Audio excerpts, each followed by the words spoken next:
what a day we have had. It's been one of the roughest, toughest, most demanding, hottest days in the championship that I can remember for a very, very long time. And Alistair, do you know what? When the drivers got back here this evening, one or two of them were a little bit fractious, shall we say. Yeah, just a little. The temper is short as the temperatures were high. Certainly, I've interviewed nowhere near as many drivers as many times as you have, but I have interviewed my fair share of drivers.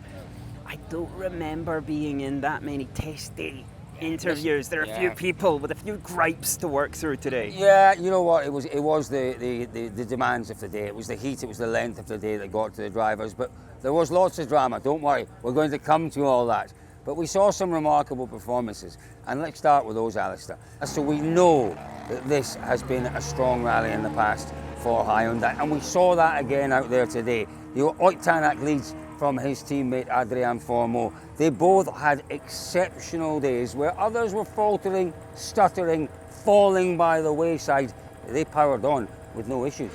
Yeah, it's one of these things where, was it an element of luck? Possibly. The Acropolis is to an extent a lottery, but we still expected to a degree that performance as well. They had the road order advantage.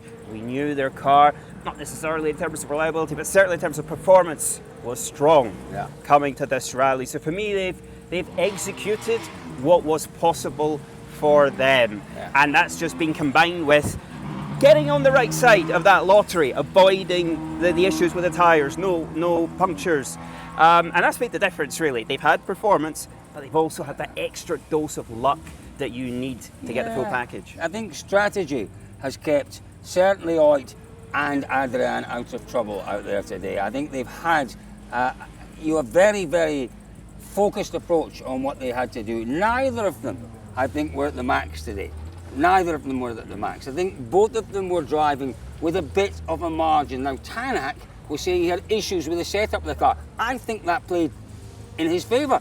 In Greece, I think you never feel free really to push. So for sure, there are sections you can push quite well. There are others which, would like to take some care, but obviously the pace is so high that you can't also really be completely safe. So it's just managing in between. Formeau was under pressure. There is absolutely no question. I must say I'm very impressed with how he handled the day. You know, it reminds me, not quite to the same degree, but there are elements of Taka in Japan last year in the sense that he's stuck between a rock and a hard place. He has to push to show what he can do in terms of potential of the car, because we know he's in a great position. 6 on the road, strong car. By the book, he should be up at number 1 or in the fight for the lead. But the run of rallies he's had recently, all the trouble he's had, and certainly with that Saturday in Sardinia, where it basically got imploded. to him. It imploded. Completely imploded. Yeah. You know, being able to walk that tightrope, knowing that the team, basically Cyril said, we expected him, he has to finish. This is the thing. The team said he has to finish, but he also has to go out there and get a big result. To be fair, many times today I was like, we could have been a bit faster, but we had a discussion with Alex.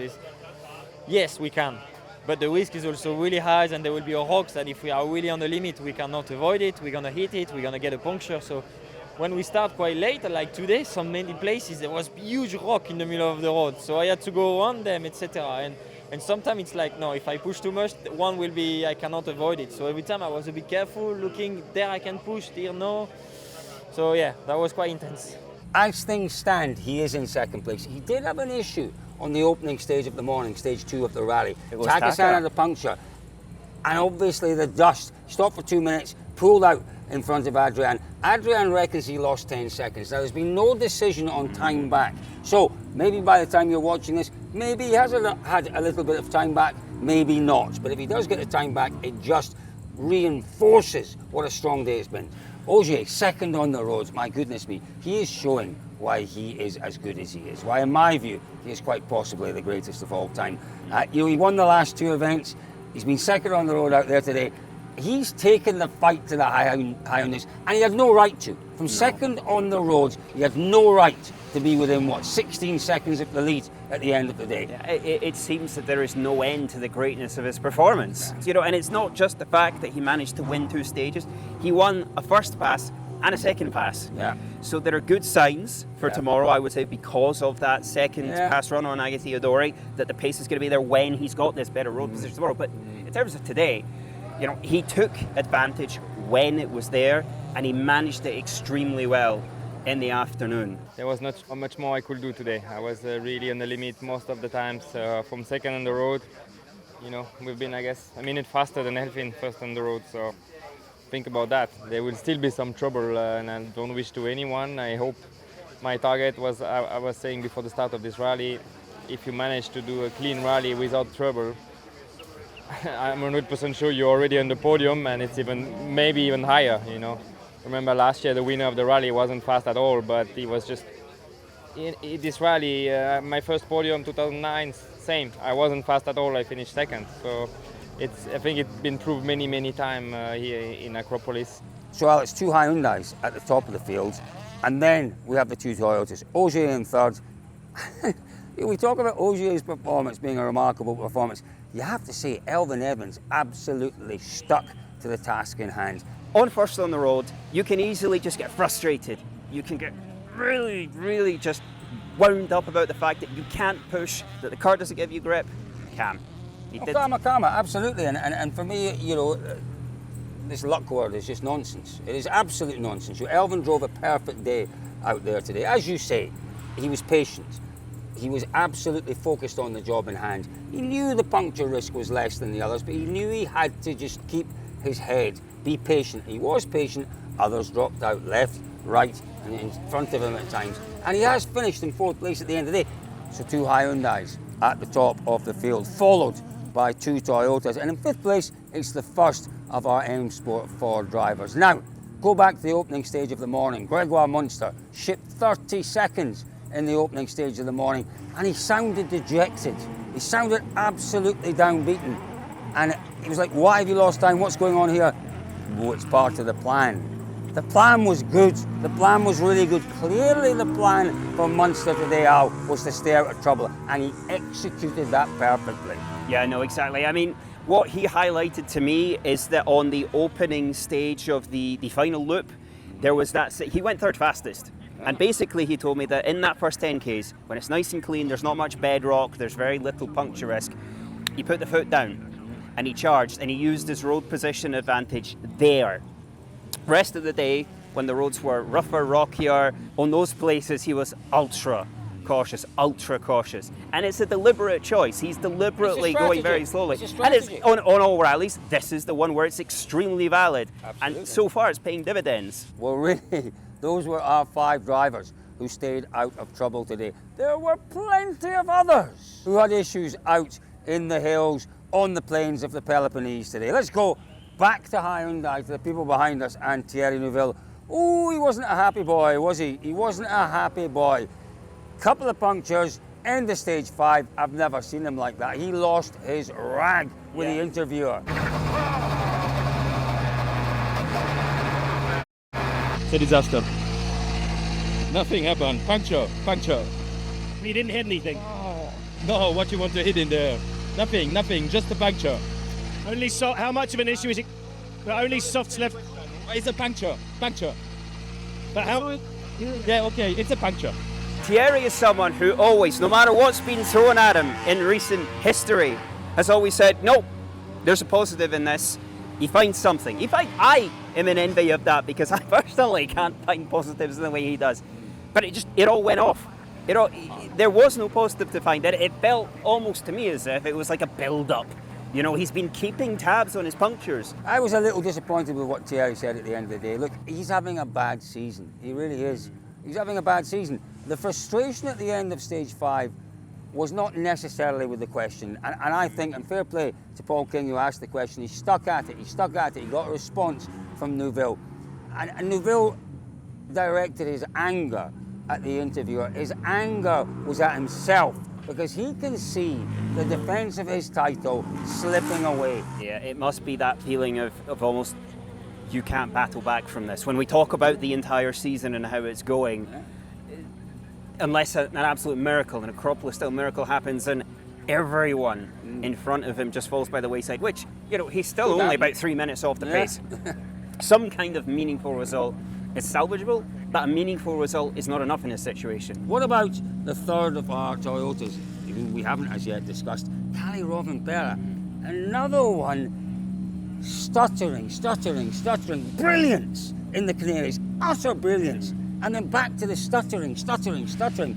Yeah, he had a puncture this afternoon, Yeah. but he was a long way off the pace before that. He is really still not getting on top of these tyres. No, I mean, this is the difficulty for us in our job now, is that it just seems to be the same thing. It's still, again, not being able to unlock the pace from that Hankook tyre, but also you observed very keenly just the wear rate Did I? on his tyres. Yes, after the yeah. first run, that he That was just seems he's interesting. They took pushing the shots. tyre, Yeah. but it's still not giving him what he needs in terms of feeling to feel confident in that car. Takamoto Katsuta. He's kind of just slowly gone under the radar. Another one who picked up a puncture earlier on, but he's put himself in a decent position. Still got a feeling for Taka for a podium this weekend. Was that a bit optimistic? Well, again, it's a lottery. I think that's a fairly brave call. There are other people in the mix that are in line to inherit first, but He's ahead of Rovanperä. 50-50. Better road position than Rovanperä. Do you think he'll stay ahead? No. No. No, I don't. But you never know. Rovanperää's got to find something tomorrow. There are 5 Toyotas in this one, and the one we haven't talked about, Sami Päiri, going brilliantly through the opening 5 stages of the morning or the day, then went into refuel before stage 6, I think it was, came out of refuel, woof! The car just, we're not quite sure what it was. We were there. There was something that it absolutely spat out from underneath the car. I assumed it was oil. I'm now being told it might not have been oil, but whatever happened, 20 metres out of refuel into his rally. No clear course. And I mean, the really perplexing thing is that there was such a long road section beforehand. So if it was impact damage, it took a very long time to actually materialise into a problem. Very, very odd. Very odd. And you know what? Another man who coming out of refuel also had an issue was Martin Sesks. He was doing okay. He came short way out to refuel. His car also died. I'm not suggesting anything. I'm really not suggesting anything. Josh McElhain needed a good day out there today. Jury's still out on whether or not he had a good day. A bit of an issue early on with a puncture, and then it was a troublesome day for him after that. Didn't really find perhaps the pace he was looking for here. Let's move on to WRC 2. The class of the field was Oliver Solberg. He seems to cope with just about everything that rallying throws at him right now. I'm very impressed with the progress he's made in the last year or so. It's extraordinary quite how metronomic I would say he's been this season. I like that. He gets to the I end like of... it. How many times this year have we got to the end of day one? Oliver Solberg, first position. How was it? Yeah, good. That's the consistency that you need to be a top level driver. Simple as. Johan Russell picked up a few issues out there. I think it was a bent steering arm or something else. Yeah, he said it was an almost identical repeat of what happened to him in Sardinia when he had a small impact, broke a steering arm, and he got stranded in that case because he didn't have a spare. He was lucky this time that it happened right before a remote service, and the distance was only about 10 minutes drive. Al, what about driver of the day today then? Oh, that is a very tough call to make. I kind of want to say Formo. I'm in a generous mood. He did a good job considering the circumstances. Tons of pressure he was under, and he did the job that was needed of him. So I'm going to give it to him. Yeah, no, I don't think it's a difficult call. I'm 100% with you on that. I think Formo, with the circumstances taken into consideration, did a magnificent job out there today. Don't forget, Dirtfish is all about driving, and Dirtfish Rally School is where you can go to learn how to get the best out of your driving skills, whether that's your driving skills in your road car or whether you're considering maybe go at what these boys here do. I know I did a few years ago and went, and I'm still learning, really am. You know, maybe one of the toughest jobs, but they've got me doing things that I never thought I could ever do. Dirtfish Rally School, check it out on our website. It's been a long hot day out there. Probably one of the hottest days I suspect you've ever worked in, mate. 42 degrees for a wee man from Edinburgh. Oh! In my stride. He's done a great job. It's been a lot of fun. We really have enjoyed it. We're up nice and early for the stages, as I say, in the mountains tomorrow, folks. Thanks for joining us today. We'll see you all again tomorrow.